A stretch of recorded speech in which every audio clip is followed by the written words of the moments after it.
Hey everyone, Daniel here from Twin Bytes with another quick tutorial for you. This time I'm going to show you how to identify bad links in emails. In Outlook it's fairly easy to do. Whenever you get an email, sometimes it'll be a link that's written one way and it's got the link showing something else underneath. So if we look at this here, we're seeing that there's a message to one of my clients that asked me to check if this was valid, and they're trying to convince him to think that it's a voicemail that they received and is saying this is some of the details about the message, and you can click here to play the audio or click here to download it. Well, we can't see where it's going unless if you hover the mouse over it and wait for a minute. It tells you a little pop-up here, the address where it's going to, and if you look close enough, you'll see after the HTTP : there's www dot and then the website address .ca, but there's another dot after the .ca, so it continues on with some bunch of letters here that I'm not sure if it means anything, and then another .com, then you have a /, so that's the end of the main website. Everything else after that doesn't matter. It's leading up to that next slash after the one with the HTTP. So it makes it looks like it's going to AFIPE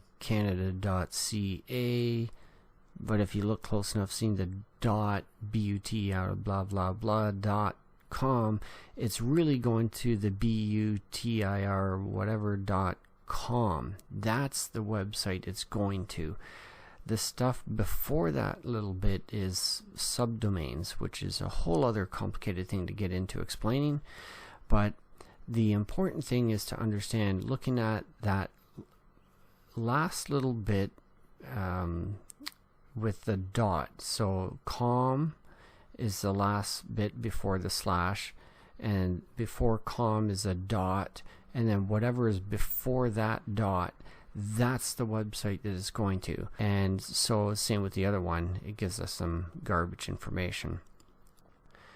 To see an example of a good one, I've gotten my sent messages. You'll see it says www.twinbytes.ca, but how do you know it's really going there just because it says it's going to? You have to hover the mouse over it and it shows twinbytes.ca. It doesn't have the W's in front, but that's not really a problem because we're really focused on the last bit. In this case it's CA instead of com, then the dot and whatever's before that, and it's spelt correctly, so that looks fine.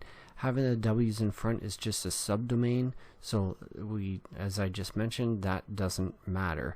The important part is seeing that it truly is going to twinbytes.ca. Some of them could be images, like in this case here, it looks like Facebook, and it does show there's W's and then the dot, then Facebook, and then another .com, and then you got a slash. So we know it's going to facebook.com. Just ignore the W's. And you can see with all these things, they're pretty much the same deal. And this one doesn't have W's, it's just youtube.com and then a slash, so you know it really is going to YouTube. If you wanted to see how to identify this inside of gmail.com, looking at a similar message, if we were to hover over a link here, it says here ipcanada.ca, but if you hover the mouse over that and look down in the bottom left corner of your screen, when I position the mouse over it, it says junk-king.com. So it's not going to ipcanada.ca, it's going to junk-king.com. This is totally a scam. And if you want to look at the audios to click on them and play, it doesn't give you a preview at all. It's just simply not even clickable. So it seems as though Gmail has completely disabled this link because it knows it's bad. And that's one of the good things about Gmail with their security, is they know certain things that are obviously a scam or a bad link, going to a bad place, and so they just disable it. So that's it for this quick tutorial. I hope you guys found it helpful, and if you did, give it a thumbs up and subscribe if you haven't already, and we'll see you in the next video. Alright, bye for now.